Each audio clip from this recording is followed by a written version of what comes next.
Williams, and it's a lot quieter over there, so we'll be able to hear you clearly. How you doing tonight, Sean? Man, I'm doing fantastic. Had a wonderful time. Missed you guys last Tuesday, but let's just say that last Tuesday was a great day. So anyway. Anyway. Should I start queuing up Barry White music right now, or is it Marvin Gaye time? Well, anyway, let's pay the bills. There you go. We want to thank you guys for joining us on Under the Dome. As always, we love you guys, and we appreciate the fact that you carve out a little hour of your lives on Tuesday nights to join us and talk a little Saints football.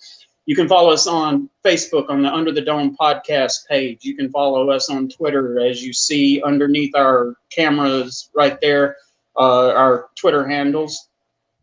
You can follow the show on iTunes and on YouTube as well. And with that, away we go. All right. So, you weren't here last week. Bob and I talked a lot about the draft and about the free agents they brought in. And one of the things I kept hammering home over and over again was this screwed up off season where you don't have OTAs, you don't have training camp. How important it is the Saints have consistency. And I think that's why they brought back so many players, like the PJ Williams and the, and Andres Pete and so on. They brought these guys back because they want to try and keep this core together. Now, I was reading something, Monday Morning Quarterback, and they were talking about how Payton is comparing this offseason to 2011 when you had the players locked out because of the CBA had not been approved yet. And, of course, 2011 was arguably the best Saints team ever. Once again, that was a team that had a lot of veterans, very little turnover, coming back after the 11-5, defending Super Bowl championship year. So it's an emphasis on consistency with any new players they bring in, players that have experience or players that have a high football IQ, so they'll be caught up to speed very early. Is that how you see this offseason so far? Yeah, we seem to make this point every week talking about these things. Your preparation time is not going to be what it has been every year. You're not going to have the OTAs. You're not going to have the rookie mini camp. You're not going to have all that stuff. So there's the very real possibility that it may be show up and in a month you're going to have to start playing games. Yeah. And that's, for lack of a better way of putting it, that's looking at it as a best case scenario. You're going to need guys that know the system, guys that know the coaching staff, guys that have that chemistry and continuity with the rest of the guys that make up the core of this football team. Absolutely. Turnover right now could be detrimental. Yeah. And, we're seeing each week as more and more states open up and more states talk about, the fall, the late summer, what's going on. We're seeing things that seem to lend itself to thinking we should have training camp and the season starting on time. And all this, of course, is based on whether or not we have a second wave, much like we had 100 years ago with the Spanish flu. So if that doesn't happen, if we don't get that second wave, I think everything will start the way it was supposed to, or the way it is supposed to, I should say. And that's the only difference I really see between this and 2011, because 2011, there was a lockout, but I don't think the coaches and the players, I certainly didn't believe that this lockout was going to go on into the regular season, a la 1987 and 1982. I thought for sure that this was going to, be this was going to be resolved quickly, and we were going to get to football pretty quickly. It wasn't going to be something long term. It's just the labor disputes aren't the same. They have free agency. This is really about how the money is going to be split, and that's what we keep seeing over and over again. So with that in mind, okay, the league. Two things. Let me back up a little bit. One of the things I wanted to talk about once again is Taysom Hill coming back as the quarterback of the future. Payton's been all over social media. Payton has been all over in every interview. And every interview says the same thing, that he sees a progression in Taysom Hill that lends him to think that he will be the quarterback whenever Brees decides to hang it up. He does couch it, however, by saying, and of course, Jameis Winston's going to be there. And that will be competition if we bring him back next year. So I guess my question to you, let's assume that the season does start when it's supposed to. Let's assume that we do a training camp like it was supposed to. What would you be looking for out of these two in the preseason games? Because those are the only times we're ever going to see them. And do you think Drew is ever going to play a preseason game next year, this upcoming year? Maybe the last one, maybe a couple of series in the last one, which, if I remember correctly, that's exactly what he did last year. He didn't play in anything except for that final. I think he did two series? The one series in that's what I'm sorry. I'm sorry. I meant the third week. Right. But as far as Taysom and Winston, with Winston, you pretty well know what you've got. Yep. There will be, in preparing for the preseason, there will be some specific points of interest that the coaching staff will have prepared to address with him. Mm-hmm. Some things that they want to see him do differently, some things that they don't want to see him do at all. And he'll work on that, and he'll have the opportunity, obviously, in the preseason games to show them that he's getting what they're wanting out of him. With Taysom, it's a completely different thing. Now, you and I were talking before the show. I've never said that Taysom would not be the quarterback of the future. Never said that. I've always said from where he sits right now, I do not see that. But there again, I'm not privy to what he does in practice. I don't see that. None of us see that.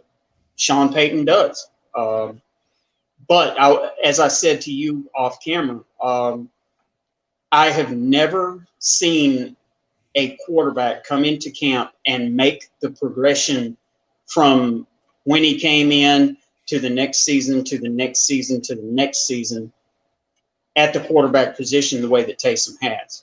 He's like a sponge when it comes to everything that Payton and that coaching staff is trying to get him to do, get him to get. And he has progressed more than anybody I believe I've ever seen. Now, for him to truly be that man of the future that Payton seems to be selling him as, that progression is going to have to continue. He's going to have to be able to read defenses better. Now, when you go back and look at Colin Kaepernick, he started at quarterback for San Francisco under Harbaugh, and he threw it all over the field. He ran it all over the field. Well, then he demanded more money because he was their franchise quarterback. Well, when they invest that kind of money in you, they're not going to let you run it all over the field. So I said all of that to say this. Taysom, a big part of Taysom's game at quarterback position is tucking it and run. And he's not going to be able to depend on that if he is, quote unquote, the franchise guy. They're not going to allow him to do that because they're not going to invest that kind of money in somebody and put him at risk every other play. He's going to have to become a better and more efficient passer, which I think he's very capable of. He's not that far off the mark now. I mean, you see in the past couple of seasons, those dimes he's dropping on Kamara at the goal line. I mean, that's not what a backup quarterback does. Yeah. Well, and my take on Taysom is this: he's 30. He has been the kind of guy. People have always said we need to get a guy in here. He can learn under Drew Brees and become a better quarterback. Well, that's what Taysom essentially is doing. But it's like, yeah, he can become a better quarterback, but not Taysom. We're talking about another kind of quarterback that can get better. And I get that, and I've always kind of thought the whole mentoring thing was overblown anyway, because starting quarterbacks, they know there's only one starting job. It's not like, running back where you're going to take turns, or receiver, or any other position. There's only one starter. Okay. So you're really hesitant. You want to help the guy, but you don't want to take, your job away. Yeah. So Drew and Taysom are very close. I do know that. I do know that Taysom has taken everything that Drew has shown him, and just like you said, he's a sponge. He absorbs it all. The question it becomes, and Sean Payton has also said that he is phenomenal in the quarterback room. He can call the coverages. He can call the offenses. He knows the verbiage. He makes the right calls in the quarterback room. My question is, as a starter, though, when you have to make the decisions and you have to make your reads quickly, and you have to make anticipatory throws, which Brees is a master at. I don't know where Taysom is on that. And well, he's never shown that on the field, but then again, he's never had to. Right. So, and I get that, Payton says, well, he shows it in practice. Practice is one thing, not to go all AI on it, but we're talking about practice. We are talking about practice. Practice is one thing. In a game where a defense is trying to confuse you, and this leads into my discussion about Jameis Winston in a second, but when a defense is trying to confuse you by disguising coverages and changing coverages, how is a guy like Taysom Hill, who, as you said, his first instinct is read it. If I don't like what I see, tuck it and run.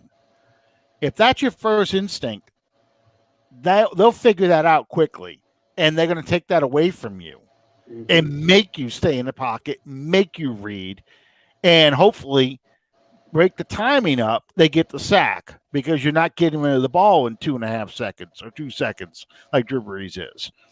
Because that was the issue that Jameis Winston had in Tampa, where Jameis, he can make all those reads and makes those decisions and throws an incredible ball.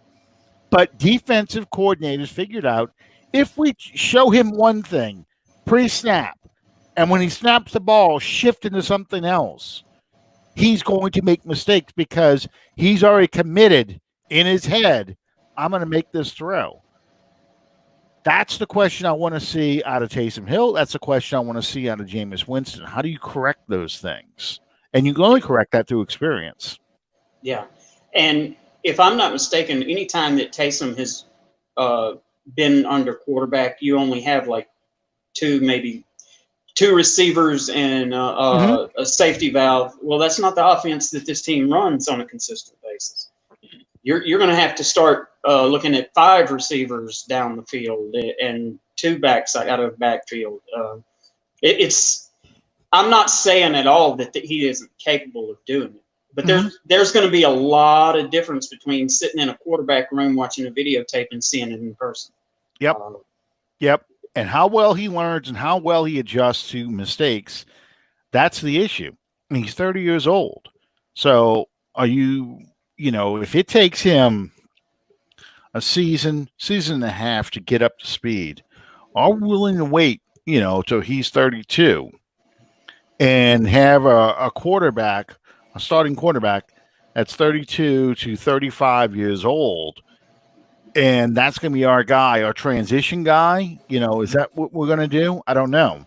And I think that's the dilemma I think Winston presents in the room, because I think Winston's going to show in the quarterback room he makes all the right calls. He makes all the right decisions. He has the talent. The question is on the field, excuse me, how does he react to pressure? How does he react to changing coverages?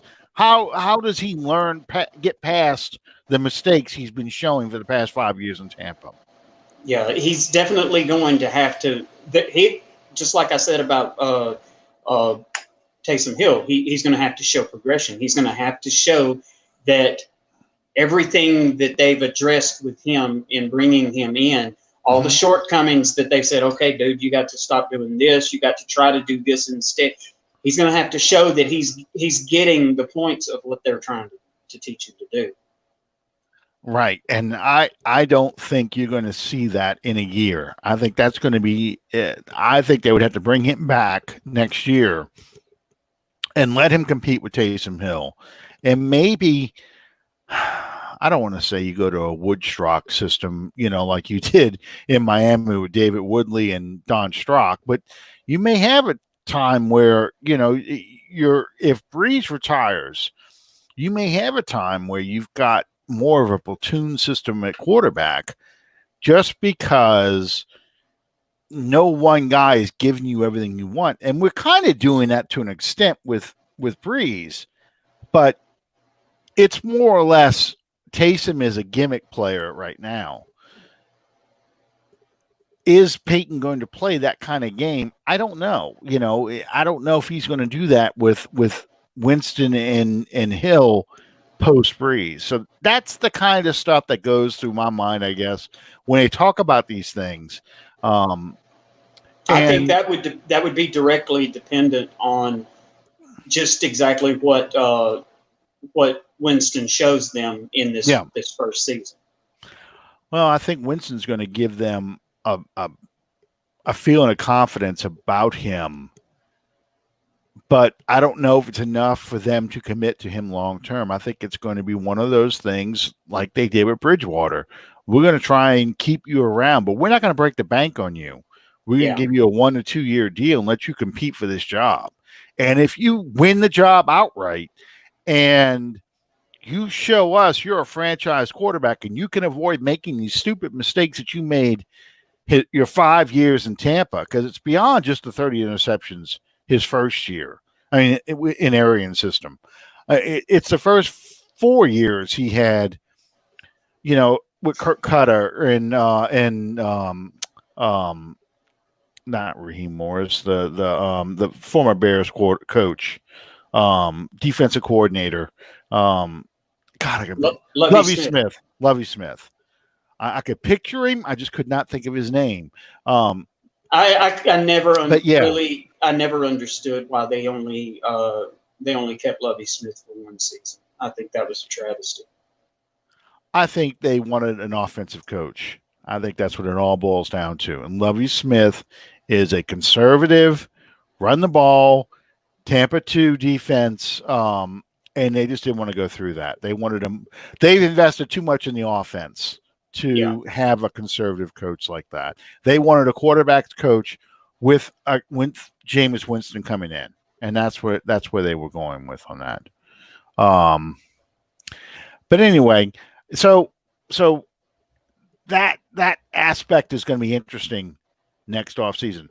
One other thing, I was reading Monday Morning Quarterback before we went on the air, and Albert Breer's talking about some rule changes that are coming up. And I wanted to get your take on probably the most controversial of all the rule changes. One of the things they did, of course, was do away with the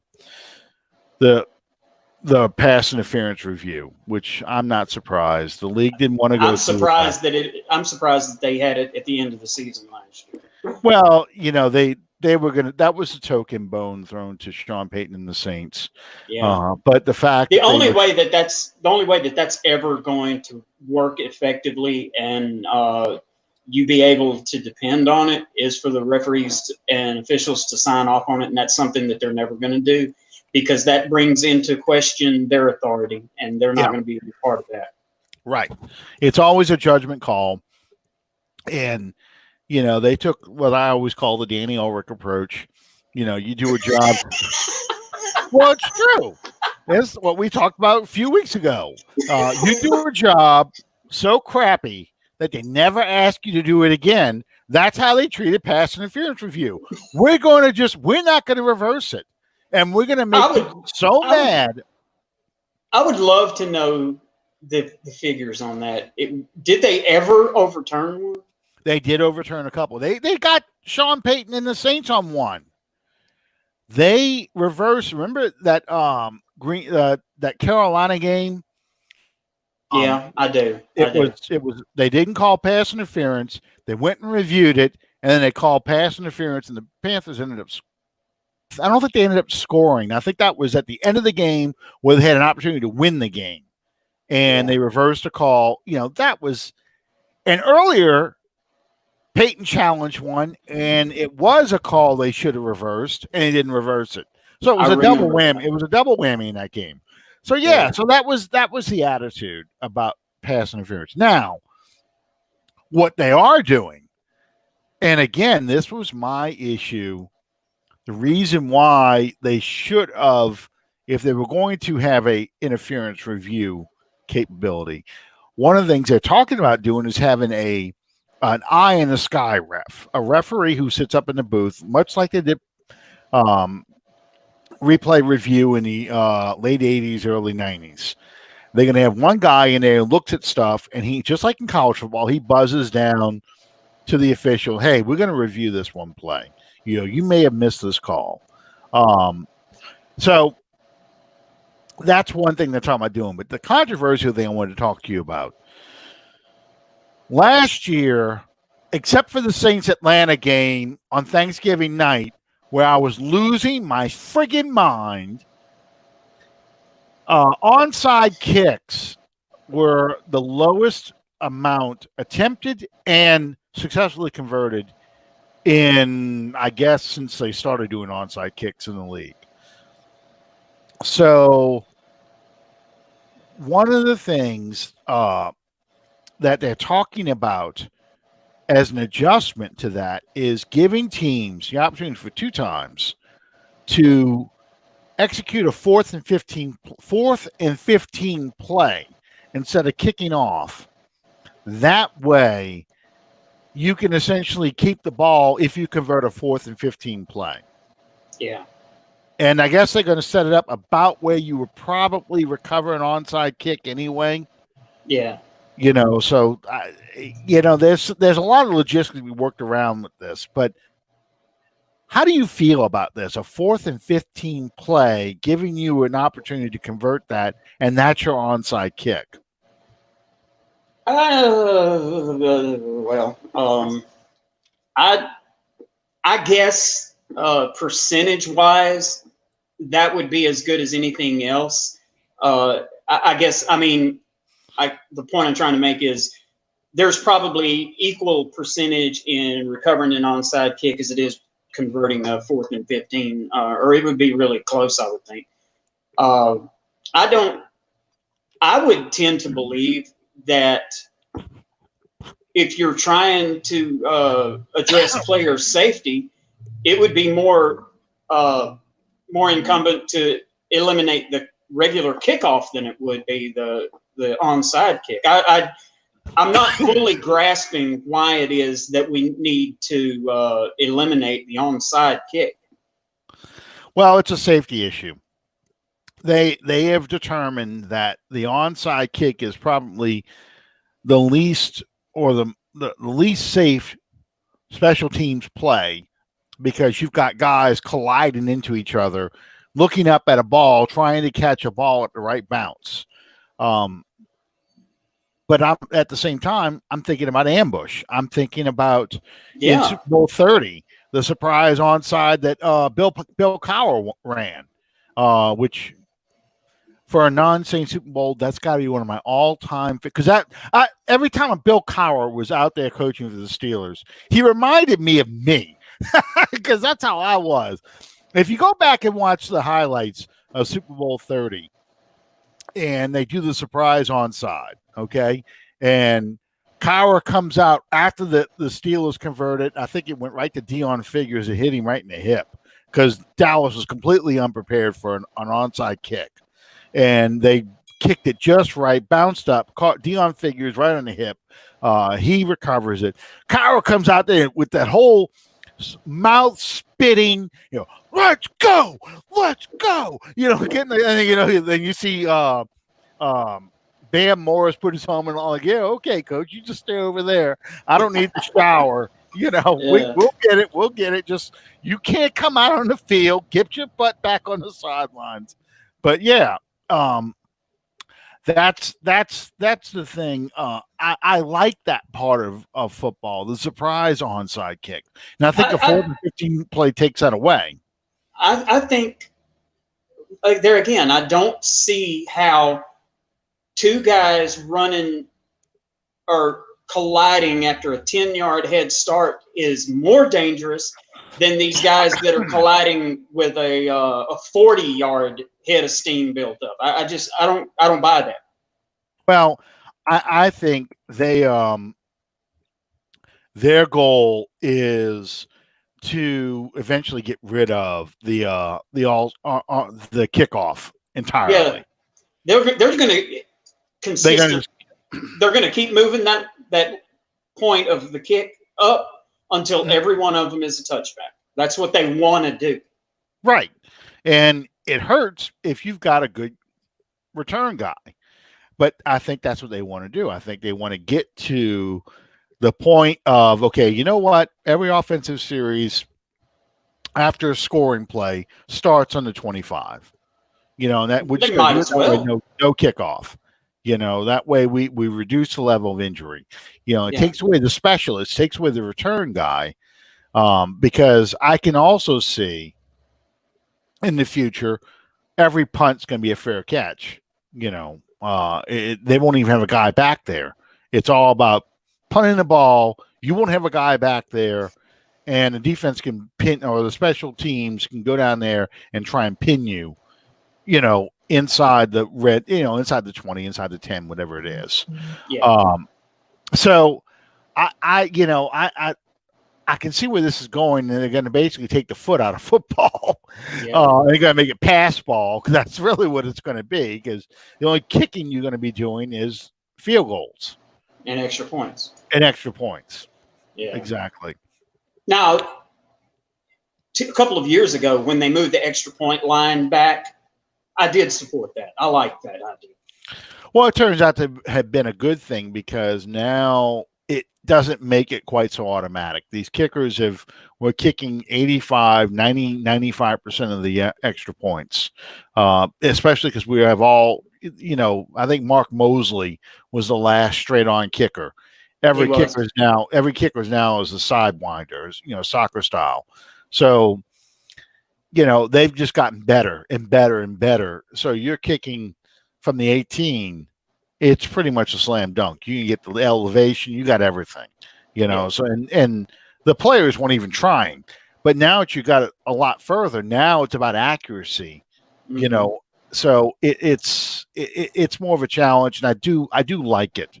It makes the extra point interesting. Yeah. Rather than, okay, as soon as they score a touchdown, that's 7. Let's go. Yeah. Now when they miss, you're like, what the hell happened? Justin Tucker. Exactly. Never missed an extra point. Look at that play. I mean, that's that was the difference in that ball game. It was. So, and that's what moving the kick has done. And they know now, if they start getting even better from the 35-yard line, they'll just push it back another 5 yards. Yeah. Extra point is now a 45-yard field goal. Pretty much. That's when touchdowns will start being 6 points at the end. Yeah, that's right. Well, did I understand everything? I'm sorry to interrupt. No. Did I understand it correctly that team facilities are going to be allowed to open in June? Or was it July? Or I think it's up to the individual teams. The Saints are not opening their facility. yeah. So I'm guessing it's just going to be up to the teams. Well, there's one thing that I do think matters, and that is that the NFL is going to benefit from being the last in line of these professional sports. So if basketball and baseball open up too soon and it becomes an issue, the NFL will be able to see that what they did and how they did it wrong and be able to adjust accordingly. The good news is, as more and more things are opening, and you look at states like Florida and Georgia, where they show, even Louisiana now, they're showing either, a decline or no deaths, as a result of coronavirus. You're seeing more and more options being played out and giving you more and more hope that things should be normal. Again, but though, like we were talking about off the air, they're using, for whatever reason, the Spanish influenza of 1918 as the guide, the handbook, as, okay, this is what could possibly happen. And of course, we don't have a ton of soldiers coming back from fighting a war in Europe. So, how it all, and plus we know so much more about the disease or what causes diseases compared to 100 years ago. Yeah. In 1918, where they didn't even have, they weren't even sure what was causing. They wore a mask because of spitting, not breathing. Spitting was still popular. The old spittoon in the saloon of the old West. There was a reason for that thing. Yeah, people like to spit. Right. and you still had people. This was still the era of, even though there were cars, we were still living in the era of horses being out there. We were still living in the era of, people throwing raw sewage out in the streets. I mean, indoor plumbing did exist. Don't get me wrong. I'm just saying that. But it was only the affluent people that were. Well, yeah, but I mean, it was not uncommon if you had an elderly person who couldn't get up to go to the bathroom, that they shit in a bucket and you just dump that out in the street. Especially like in places like London and Paris, in the what's the word I'm looking for? In the poor areas. Yeah. The poverty-stricken areas. Right. I mean, if you got horses taking dumps in the street, they're definitely, there's no difference between a horse and human waste getting dumped in. I mean, you have thrown it at anybody. I mean, this is not the 1800s where, the reason why men walked on the outside and women walked on the inside of the sidewalk, and the reason why you had overhangs is because somebody's going to take a bucket of shit, throw it out the window, and let it hit the street. I mean, this is true. This is what was done back then. So I mean, to look back on under the dome. Well, hey, I used to teach history. If we want to talk about the history of sewage systems in America, we could talk about that too. I was an American history major as well. Yeah, but I mean, and I'm talking about the late 1800s. I'm not talking about the 1930s and 40s. Obviously, I'm talking about 1860s, 1870s, 1880s, as things started to change. And remember, more until the 20s, the United States was still primarily an agrarian culture. People still lived in the farms. That's where most of the population lived. You had the cities, but suburbia didn't exist. All that stuff didn't exist. That doesn't happen until after World War II.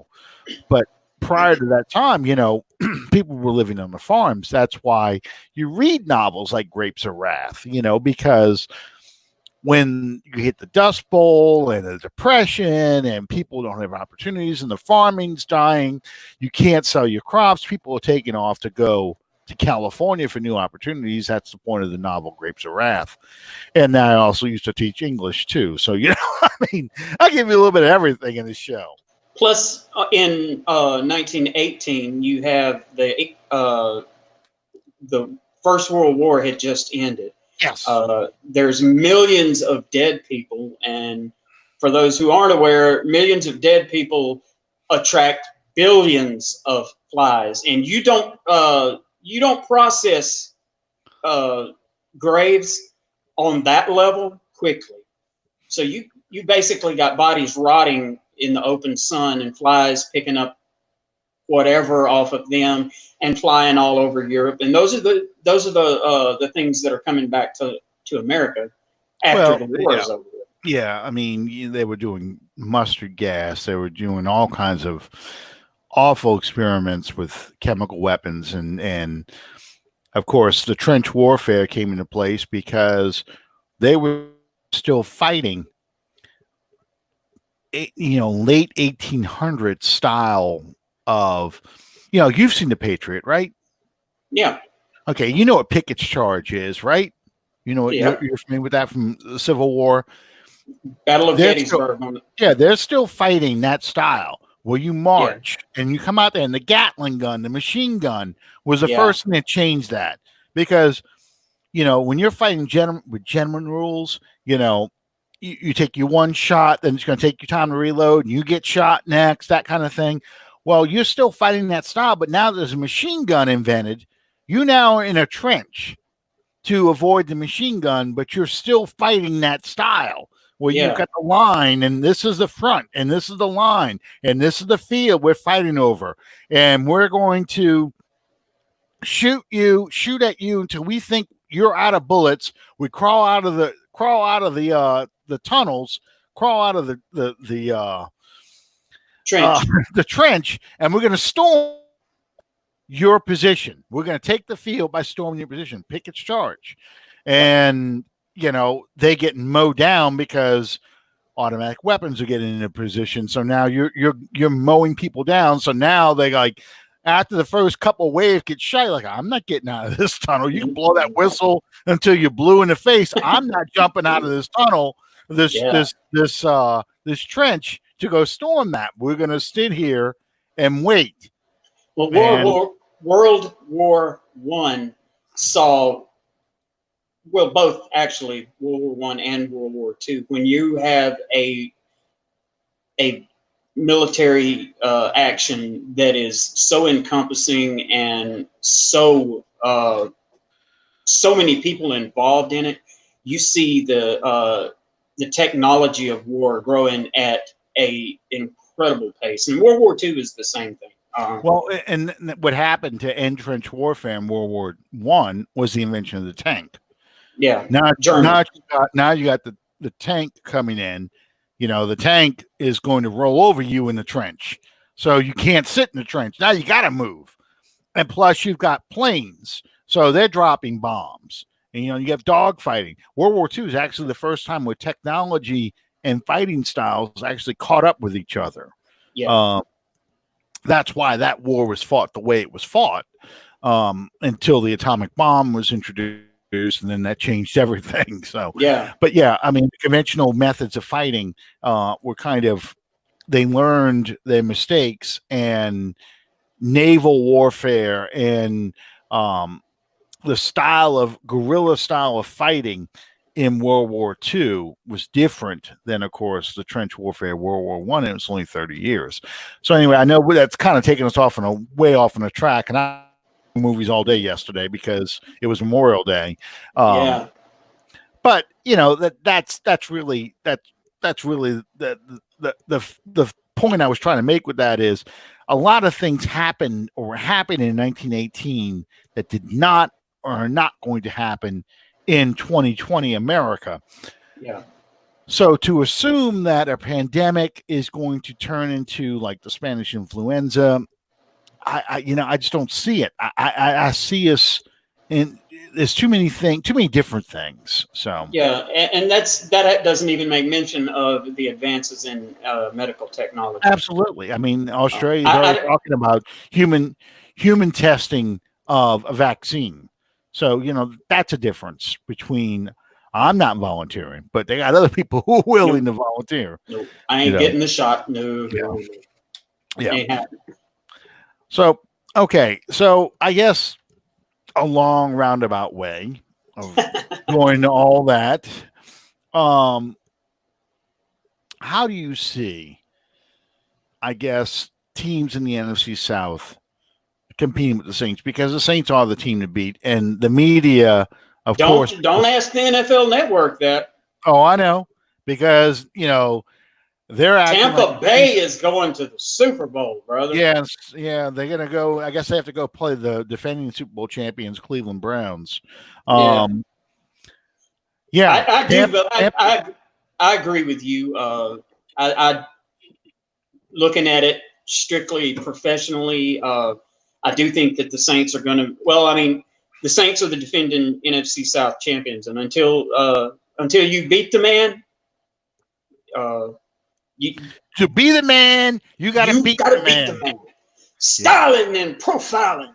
Ooh, yeah. Okay, sorry, got off on. Well, I do believe that the Saints are going to still be the team to beat because literally, I've said this since before the draft. You look at top to bottom the roster that the Saints have, and you're going to be looking at one of the most talented player rosters in the league. There's just not a lot of holes there. Now, obviously, having a fantastic roster doesn't necessarily always equate to wins, but 2 seasons of 13-3 back to back, that says wins. What happened? No, we're still here. I'm still here. You're still there? Yeah, give me there we go. Okay. Had a pop up. Okay. That's what happens when you surf porn. Do what? That's what happens when you surf porn. Shh. I think that the Saints are the team to beat. I do think that when it comes right down to it, it's going to be the Saints and the Bucks fighting for the title. We've talked about this before. Atlanta, I see going south quickly and then firing their coach and starting over. And then Carolina's in full rebuild anyway. And plus the guy, they're on the field general. We taught him what he got, so he's not going to show us anything we haven't seen out of him. Atlanta, I saw an amusing story last week. Dirk Cutter, admitted he's not even sure how healthy Gurley's knee is, and how healthy that he is as a player.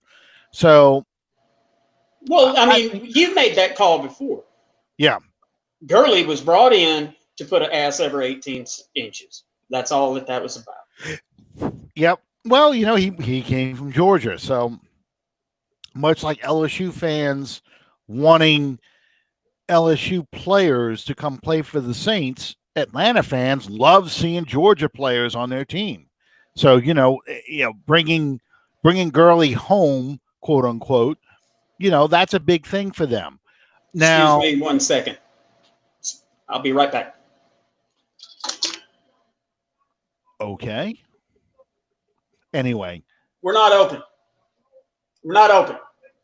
Come back tomorrow. I'm sorry. Somebody's got to have them ribs. Yeah. I got to have, it could be like Chris Rock, from the movie I Might Get You, Sucker. He wants one rib. He asked Jim Brown for one rib. Not like a slab. He wanted one rib.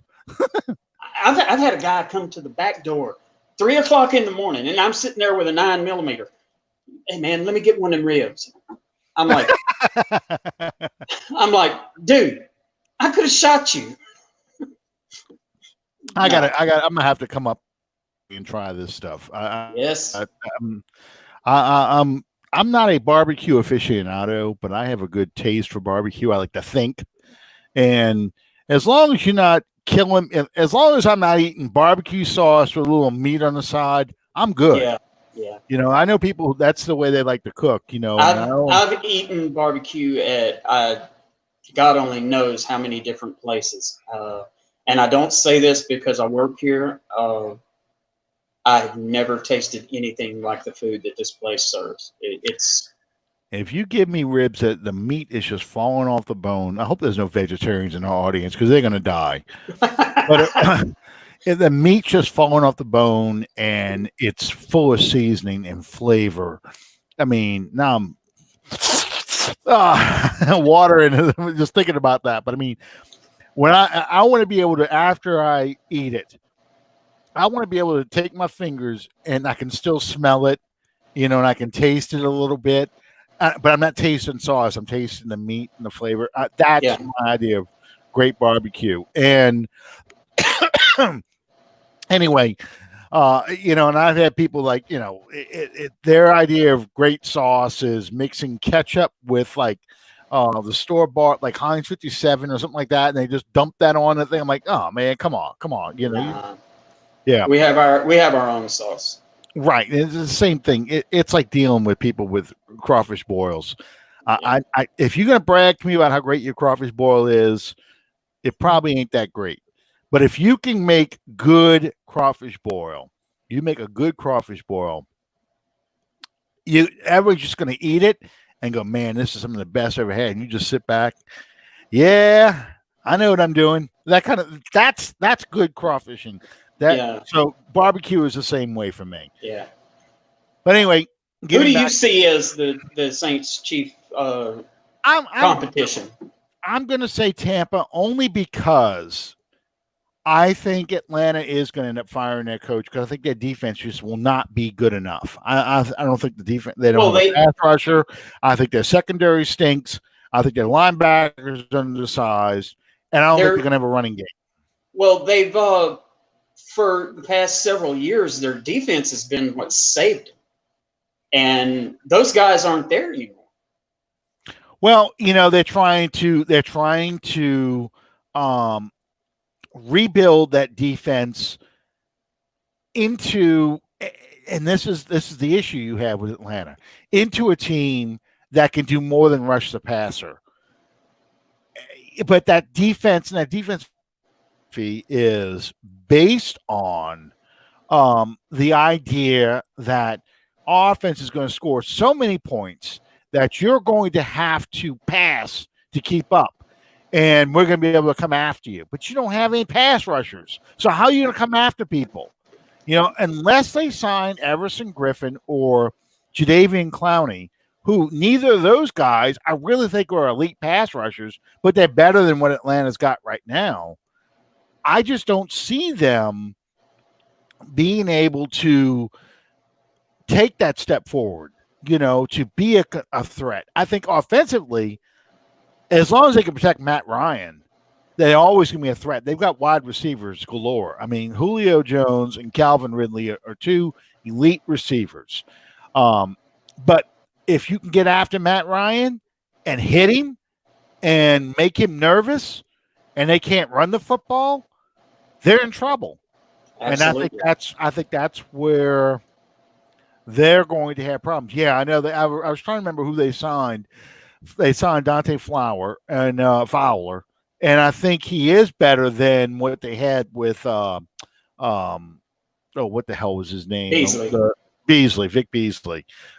He's better than Beasley, but I don't think he's enough to generate a pass rush on his own. They need other guys to step up. And the very fact that they did not pick up the fifth-year option on McKinley, tells me a lot about how they view that defensive line.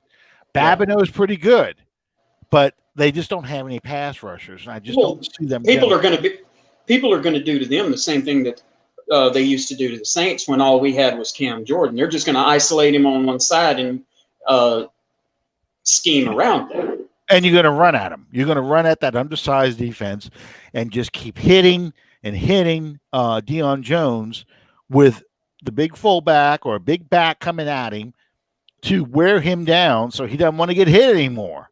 Because his job, he's a speed guy. His job is to run your plays down sideline to sideline. And if they're going to try and do Gurley and use Gurley as a power back to control that clock, it's just not going to work. I don't see Gurley maybe half the season, maybe. Well, they need more than Gurley. Gurley's good short yardage, goal line, and when you got the lead and you're trying to control the clock. He's not unless he makes one of those Adrian Peterson type turnarounds. I just don't see it in his knee anymore. I don't think he can take the punishment. Not for 16 games, not 20 and 25 carries a game. No, that knee injury that he suffered in college was absolutely horrific. Well, and he's carried that all the way through. It's arthritic now. So, you need another back, a speed back, a guy who can get to the outside to take the load off of him. He's a good it's a good thunder and lightning backfield. They need lightning. They got thunder. They need lightning. So that's why they had that. They had that with Devontae Freeman and Tevin Coleman, wasn't that it? Yeah, yep. That's why Coleman's in San Francisco. Yeah. Because that guy who had that idea about the offense is now running the 49ers offense. But, the thing with that being said, how the Falcons play, I think the Falcons are going to give every team they play trouble. But I think they're not the number one threat. And like we said, Carolina's in that rebuilding mode. They probably will surprise people. They draft all defense, so that tells you where they're going to begin with. Yeah, and you still are going to have to deal with Christian McCaffrey, and he's one of those type of players. As long as you have Christian McCaffrey on the field, you've always got a chance. But their whole thing, and I guess Bridgewater is a good fit for this. I would think, as of right now, their thing is ball control. Keep the opposing offense off the field with long time consuming drives and a defense that makes you go 3 and out, and I think that's going to be their system for this year. And we'll see how well that works for them. So Tampa by default has to be the number one threat to the Saints. But and this is what I talked about with Bob last week, and I'll bring it up with you. Every quarterback who has played in Bruce Arians' system, and I'm talking about Peyton Manning, Andrew Luck, Carson Palmer, and Jameis Winston, their first year in that system, they hit a record number of interceptions. Ben Roethlisberger, too. They hit a record number of interceptions, or their career high of interceptions. Brady's 43 years old. Their offensive system is based off the idea of aggressive play calling, rip it and throw it, push the ball down the field, make them defend every blade of grass. Sean's drinking again. No, hearing noises. Sorry. Anyway, yeah. Anyway. I got to find me another headphone cord because this one's like this long. That's what she said. Anyway, I gotta throw a little office in there. Yeah. So the idea is, how are you going to take Tom Brady, who's 2 years old, who is showing signs of his age, with the ability to throw the deep ball, merge him with an offense that is designed for aggressive play calling, where the receivers make the decision at the top of the route how they're going to break it. Are they going to break it inside, break it outside, make a turn, come back, hook route, whatever it is? They make the decisions, and It's up to the quarterback to see the same thing the receiver sees. Now, granted, Tom Brady's 43 years old. He's been in the league for 20 years, over 20 years. He's seen everything. So the idea of them not being on the same page, they probably will figure that out pretty damn quickly.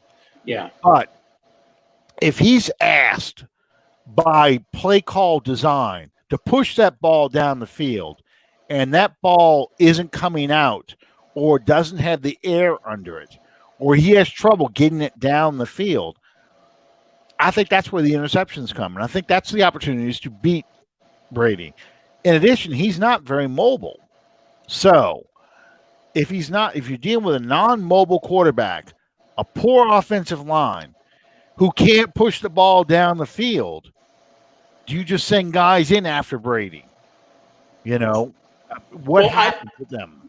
The point that you made about the quarterbacks in their first year in Arian system, I do think that Brady.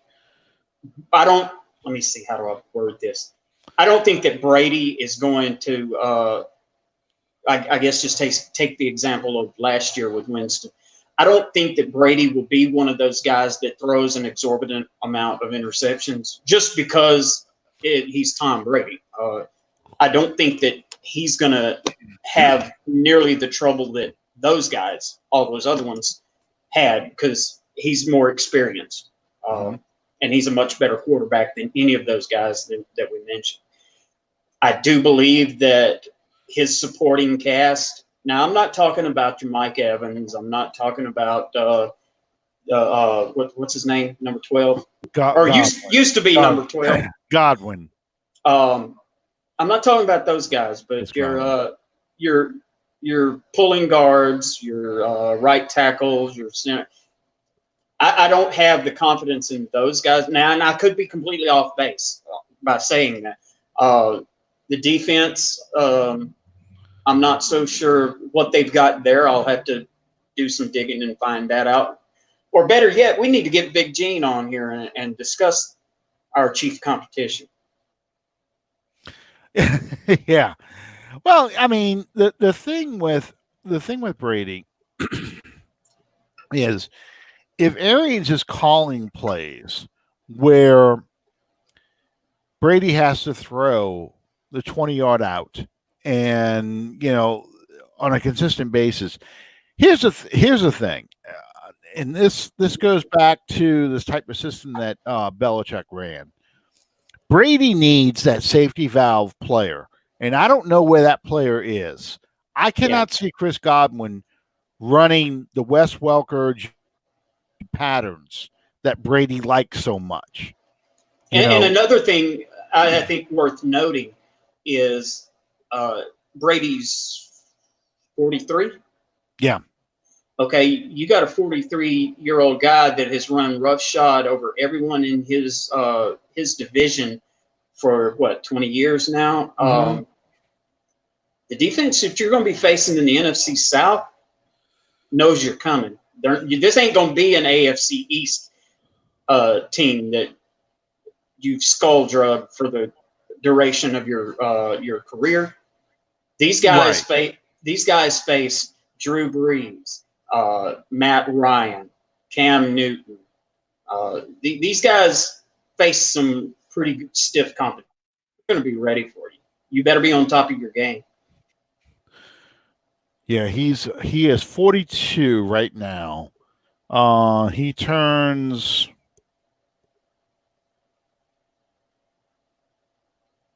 When is his birthday?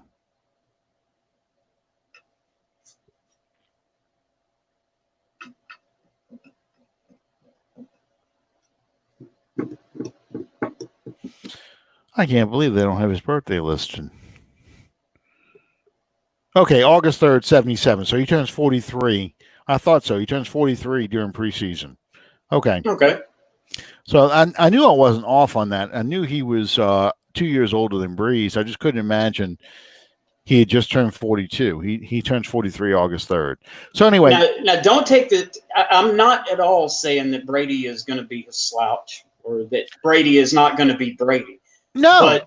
these people that are expecting him to come in and wade through the NFC South teams the way he did the AFC East teams, they don't have a clue what they're talking about. Right. Exactly. They show absolutely no respect to these teams and the level of competition that the NFC South has maintained over the past several years. I mean, look, all 4 teams have been in the Super Bowl since the NFC South was created. Because Tampa went the first year in 2002. And won. Carolina's been twice. Atlanta's been lost. Once. Yes. Lost. We've been once. So the Jets haven't been in the Super Bowl since 68. That's right. The Bills haven't been in the Super Bowl since 92. Or 93. I'm sorry, 93. Dolphins. Dolphins haven't won a Super Bowl since the undefeated season, I think. No, 73. 73 was the last year they won, but they haven't been to a Super Bowl since Dan Marino's 84 season. Yeah. So, you're talking about teams that whole generations of players have come and gone. 2 generations of players have come and gone since those teams have been in the Super Bowl. Okay? So you're not playing. You're playing in a much tougher division. But the thing about it is, how does Brady merge with Bruce Arians' offense? What does Bruce Arians do to adjust for the fact that he's got a 43-year-old quarterback? And how does Tom Brady adjust to a different offensive system than what he's played in the past 20-plus years in New England? I would tend to believe that strictly, if for no other reason, because it's Tom Brady, that as far as the second half of what you said, that's going to be some type of meeting in the middle, especially given all the extenuating circumstances of what's going on right now. You're going to have to do something. Yeah, and that's the part I'm curious to see how this plays out. What does Arians give in on, and what doesn't he give in on? Well, I mean, you got to sit back and think, okay, this guy has been to 6 Super Bowls? Mm-hmm. You give him what he needs, and he's gonna win for you. Now, can you give up enough control over everything that's going on to allow him to put you and that team in a position to succeed? Well, so let's look at teams that have signed old, great quarterbacks, okay, at the end of their career. And the first name that comes to mind is Joe Montana going to the Chiefs with Marty Schottenheimer. Now, you got Marty Ball, but then a West Coast offensive guy, and they start running concepts that Joe Montana was very familiar with in Kansas City. Marty was willing to make that concession because Marty's more of a defensive guy anyway. Marty was much more conservative, so he was fine bringing in a West Coast offensive guy. You start looking at other teams that brought in guys when Kurt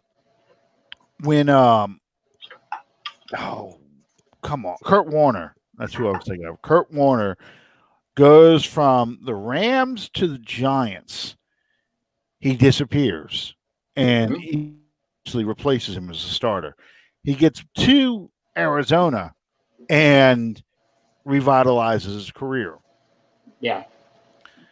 Once again, because the Giants turned Warner into what they wanted him to be.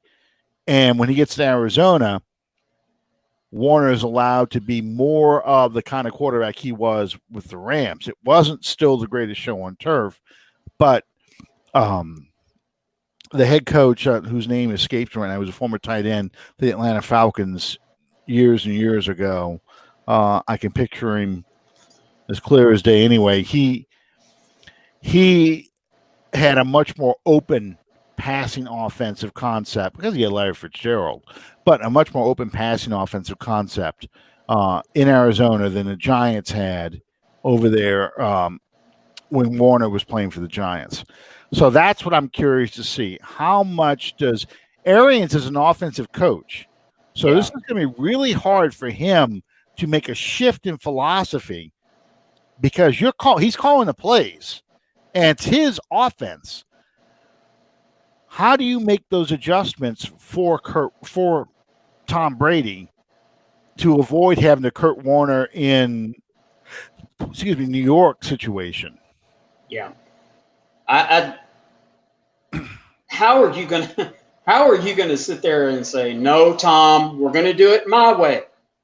Yeah. Everybody, I don't necessarily subscribe to this theory, but everybody seems to think that he's the GOAT. Well, I mean, he is a great player, but he got merged in the perfect system for him that allowed him to play for 20 plus years. Yeah. It's a dink and dunk system. Now, 2007, he was allowed to open it up. He had Randy Moss. He was able to throw the ball over the field. That was 13 years ago. Yeah. That's like expecting Brees to play the way he played in 2009, 2011. It's just not the same kind of system. So you've got offensive talent that is all about stretching the field. Do you have a quarterback who can stretch the field, or you have a quarterback who at his age is an accurate dinker and dunker, and are you willing to make that change? It's strictly my opinion. Now, I'm not saying he's a slouch by any stretch of the imagination, but I think last year, with the lack of a supporting cast, the way that it was for him in New England, that you're starting to see that downhill run that comes with the. I mean, it's not going to be a situation like Peyton Manning where you can rewind the tape and say that play right there, that's where the end started. Yeah, it's not going to be like that. And plus, Tom's going to do it. I mean, he'll understand his limitations, but at the same time, he'll probably listen to this going, I can throw the ball wherever you want it. I can put the ball in the air all day long like everybody else can. Okay, let's see you throw that deep out. Let's see you throw that 20-yard out. I don't think it'll happen. Let's see you do this for 17 weeks. Right. That dig route to the outside to Mike Evans will probably be there in September. I don't think it's going to be there in late October, early November. No. And I know it's not going to be there in December. That they're going to be sitting on that route, waiting for that throw, because that ball is going to hang in the air for a second and a half. And in the NFL, that's a lifetime. It is. That ball floats. And when that ball floats, that's where you're going to see the interceptions come. And I think that's where I can see Arians' system being the problem and causing interceptions. And unless Arians pulls back on those kind of calls and wants to play more middle of the field, and they find that guy, that slot receiver who can get the yards after the catch by throwing the little short passes, the Wes Welker, the Julian Edelman, that's my biggest concern about Tampa. And that's the part I think Tampa Bay fans, they're rewinding the 2007, 2001, 2004 Super Bowls, looking at that with a thing of lotion, thinking that's what they're going to get this year, and they're just not going to get it. Well, Father Time is always going to be undefeated. Yeah. And sooner or later, the end comes to us all. Exactly. I mean, even, I'll defend Brees to the death about the long ball, but I do know that he can't wing it 12 and 13 times a game like he did in 2011, even 2013. I do think he can throw it. I just don't think he can do it as many times in a ball game as he used to. And that's the key. But Sean Payton also designs his offense. He adjusts his offense to the strength of his quarterback. Exactly. I don't know if Arians can do that because I don't think he has that kind of knowledge of Tom Brady yet. Yeah. What's Tom good at? Yeah. And there again, I know it sounds like a broken record. That's where not being in the facility, not having OTAs, not being able for quarterbacks and receivers to get together and work on that timing and that chemistry and that continuity. That's where all of this is going to play into. Mm-hmm. Calvin mentions that Brees doesn't release his long ball early enough, and I agree with that. And I think a lot of it has to do with the guard play over the past few years. Brees has always been the guy who drops back about 12 steps and then slides up to do his launch of the deep ball. And back when he had Jari Evans and playing at the game 2009 through 2011, that range, that gave him great guard, that gave him the opportunity to slide up in that pocket. I think that's also why you saw the Saints bring in Ruiz and bring in McCoy, let Warford go, and they're going to keep working with Pete. I know this, but I mean, give them that inside play so Brees can slide up in the pocket and make that launch like he used to. We'll see. And I think we also haven't had the receivers either because, with Ted Ginn, you had the full Ted Ginn experience the past couple of years where you had a great year in 2017 and 2018, the injured year in 2019, and then the disappearance in 2020. I'm sorry, 17, 18, 19. I'm already counting the 2020 season. So I mean that's the key. So anyway, I know you got to go. Yep, you got to go. And today was my first day at work, actually in the office, so I'm tired, man. We want to thank everyone for joining us tonight on Under the Dome. I'm coming to you live from the Two Dudes Brew and Q. Oh, there you go. Two Dudes Brew and Q. Pull the nipples. Yes. Two Dudes Brew and Q Studios, right here in lovely downtown Monroe, Louisiana. We invite you to follow us on Facebook on the Under the Dome podcast page. You can follow either one of us on Facebook as well, and on Twitter. And you can follow the show on iTunes and on YouTube. Did I forget anything? I don't think so. I mean, you got also, you mentioned Facebook, so you got everything. Awesome. Yep. Thank you guys for joining us, and thank you for sticking with us as, of course, we went over time as always. And we will see. Slab of ribs, please. I'm going to be putting them on in a couple of hours, actually. Absolutely. And we'll see you next time on Under the Dome. Good night, everybody.